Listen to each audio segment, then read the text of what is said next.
This is Real Estate 101, supply and demand. 20 to 40 bikes want it, and only one can have it. The Whole Shot. It's a tough one to take home and add to your collection, but nonetheless, it's a trophy. And it's the dirt that you don't eat but feed to the others. Here it is, the most important part of the whole race. Well, other than the finish and being there first. This is where many races are won and lost. This is the only place that you can pass 39 riders in 2 seconds. It's about two things, reaction and traction. You need to be more perfect here than any place on the track if you are going to get out in front every time. So, what does it take to make this happen? Well, it's more than you may think. First, know how the start works at the track that you are at. Know the card, how long they will hold it before they turn it sideways. Then, you need to know how long the guy dropping the gate will wait before he trips it. And does he always wait the same amount of time? Then, know the gate and how it works. Look at what makes the gate fall. What holds it up? That needs to move before the gate can go down. Most of the time, there is a pin that is on a bar, and that turns and lets the gate drop. Watch that pin. It has to move before the gate can fall. It is best to watch the pin on the gate to the right or to the left and not on your gate. The reason is that you can see it move quicker on the other gates than you can on yours. Be sure your gate drops quick and falls all the way down. Some gates are bent and some have dirt under them. If you are on a dirt start, look for the best traction. Some places on the gate are better than others, and for a lot of reasons. They may have watered the track and not watered on the part of the gate by where you are at, or they may have put too much water there. So look for the best spot. Another thing you should look at is what is in front of your gate. Does the line go straight? And what are the track conditions? Are they good all the way to the first turn? It's not a bad idea to watch some starts before yours is up and see where the hole shots are coming from. If they're always coming from the same place, then try there or get as close as you can. If the track you are riding has a cement starting pad, then most of the start area will be the same. However, if you look closely, you may find that some of the concrete is rougher than the rest, and this would give you better traction. When starting on cement, be sure to clean it off good. Get all of the loose dirt off so that you don't spin on the dirt. Sweep it good. You can also use a wire brush if you want to get it a little cleaner. Then, what about those guys that start the bike early and spin the rear tire? First, you know it's going to take the edge off of your tire, so don't do it and keep doing it for no reason. What you want to do is to get the tire hot so that the rubber is a little tacky for a better grip. Well, most riders do it too soon.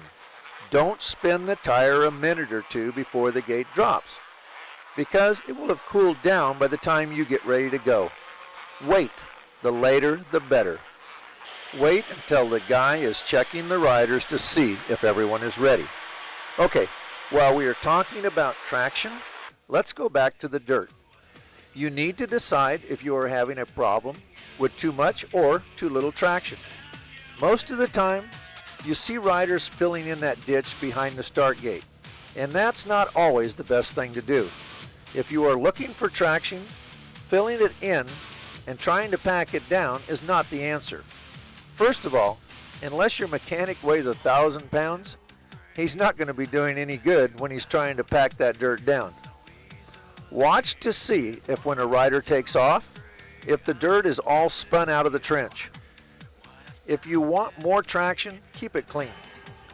On the other hand, if you are having a problem wheeling, throwing loose dirt in can help. The other reason I like to not fill it in is that you can let the side knobs work a little bit on the groove. One more thing you may want to try is putting a small pile of dirt under the rear wheel so that you make a small ramp going down to the gate, much like a BMX starting gate, but not quite that big. And last, if you do leave the dirt out of the groove, make sure that you put a little ramp going up the gate so that you are not running into a curb as you go over the falling gate. Practice, practice, and more practice? No. There are a lot of riders that do that. I see them all the time. And at the pro races, where they do lots of starts and they still can't do anything in the race. First, you need to know where your problems are, where you are losing. Then you need to know what to do about it. I am always surprised at the fact that riders don't study other riders.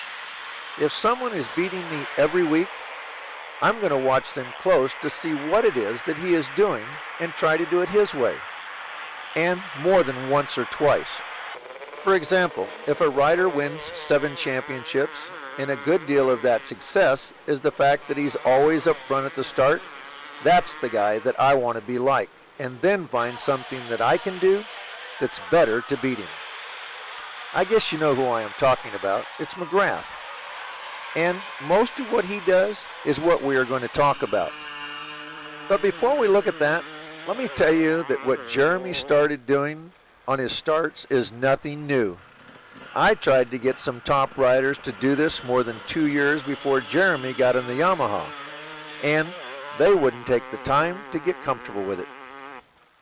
The answer was, well, I feel better doing it my old way, but when I do it right that way, it works.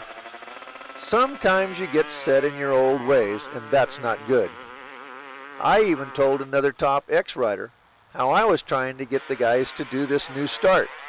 And he said, don't try to change the way that they're doing it. It's too different, and they're already comfortable with the way that they're doing it now. Well, getting better is about trying and learning new things. Where would we be if we stopped testing bikes and stopped looking for new things there?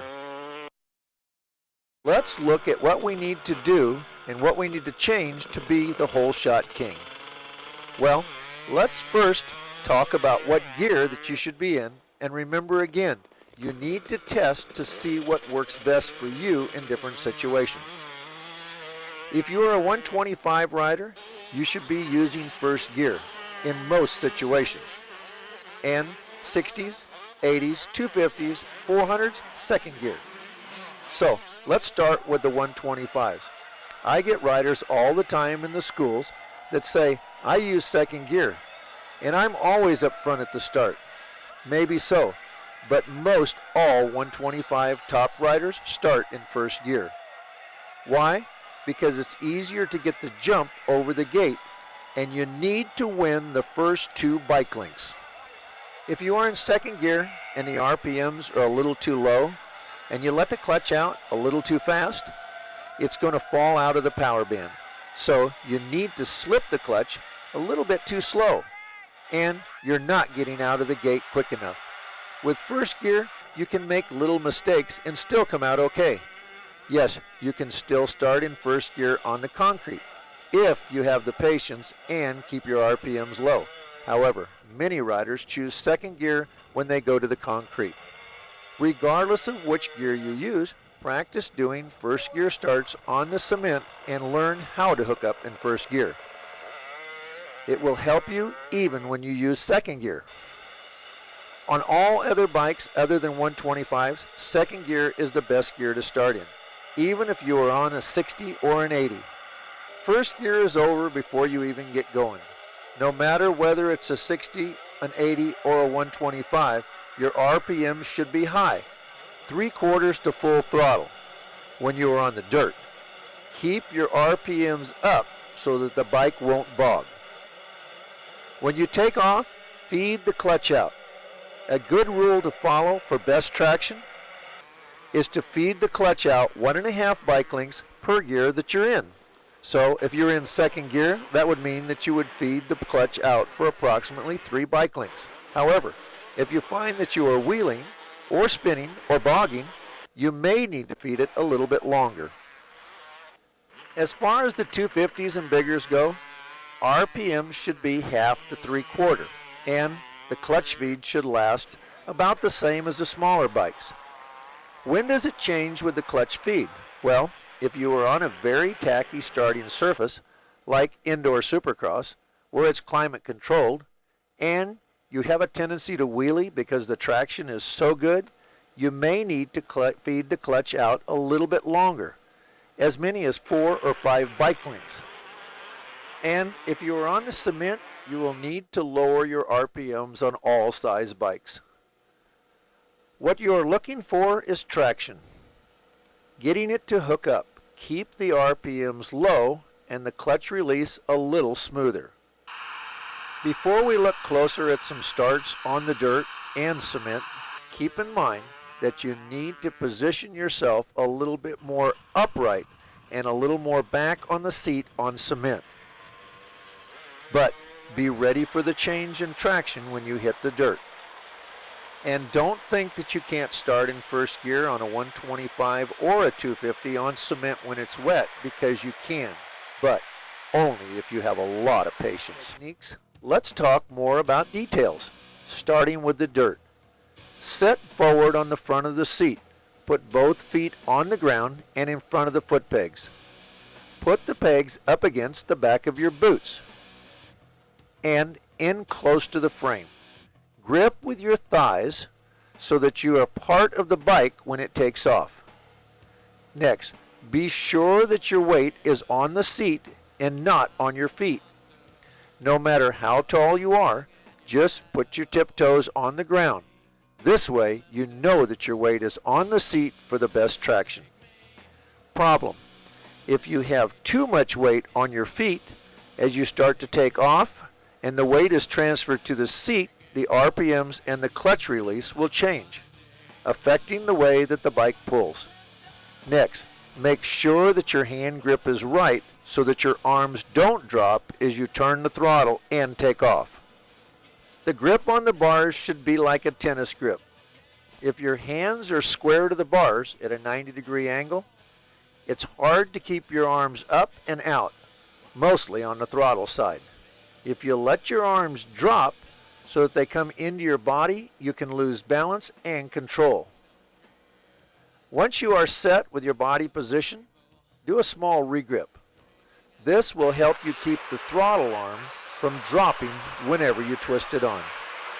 Now, hold your front brake. The clutch should be as close to the release point as possible. As soon as you get the RPMs up, start to let the clutch out a little. You will let the clutch out until you feel the bike wanting to go forward. Now, with the front brake on, load the front end a little until you feel the rear end lift. Now, pull the clutch in ever so slightly so that you're not spinning the rear wheel and you're not taking away RPMs. Now, you are ready to watch the gate pin closely. As the gate starts to fall, feed the clutch out. As you start to move, pick up your feet just enough so that you don't hook them on the gate. Now, when it's time to shift, your feet should still be down. Grip the shift lever with the front or side of your boot and make the shift. Now, don't hurry to get your feet back on the pegs unless it's a short start. You may even make 2 shifts before you put them back on the pegs. If you are on a 125, this will let you start with both feet down and still make a quick shift. So, why keep both feet down? To maintain better traction and balance, to get a more consistent start. There are some riders that like to do that shift with the back of their boots. And this shift will work as well, but it's easier to miss the shift because you can lose where the shift lever is when you're ready to shift. What about where to line up on the start? First, as I said before, look to see where the starts are coming from. Then you need to pay attention to which way the turn goes, whether you want to be on the inside or the outside. If it's a slow corner, you will want to be on the inside so that you can control the first turn. However, if you're not a good starter, you may want to start more to the outside so that you don't get closed off. Sometimes it's not a bad idea to swing around the outside though. If you are always up front on the start and you get second, third, or fourth pick to the gate, get on the inside of those guys so that you control the turn. As far as getting out of the gate first goes, that would be the best thing to do, but what if you're not? You need to go into the turn a little bit deeper and still make that turn. So braking is very important. Getting the bike slowed and stopped is one of the things that you need to work on for more control and to get better braking. First, don't pull in your clutch going into the turn. This way, you will have the compression of the engine to help you get slowed down.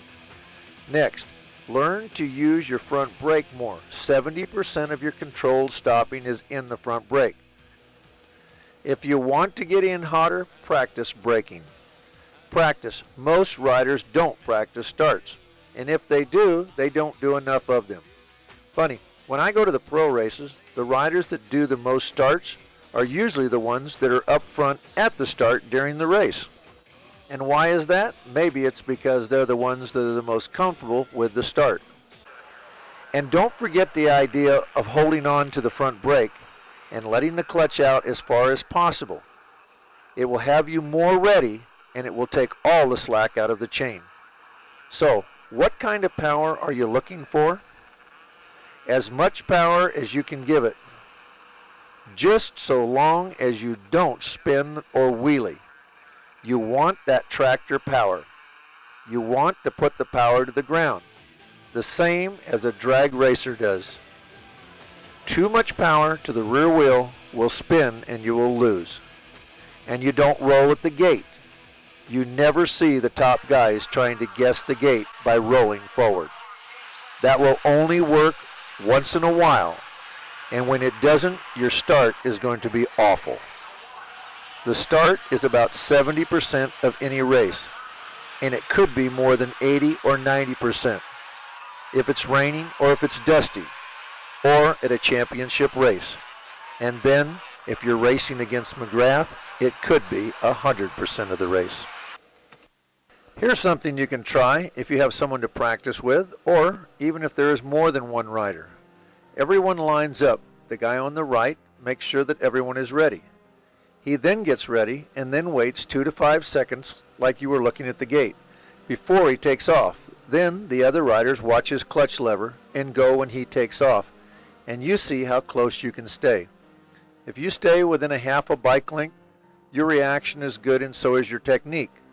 If you're within 1 bike length, it's still okay, and any more than that, you need work. Then come back and change places. Do this several times to see how consistent you are. And last, stay sitting as long as possible going into the first turn. This will keep more weight on the front end of the bike. If you stay seated going into the turn, it will give you more stability and you will have better front and rear braking. This works. Try it. Remember, getting number 1 starts here. And it certainly is a lot easier if you're out front from the beginning.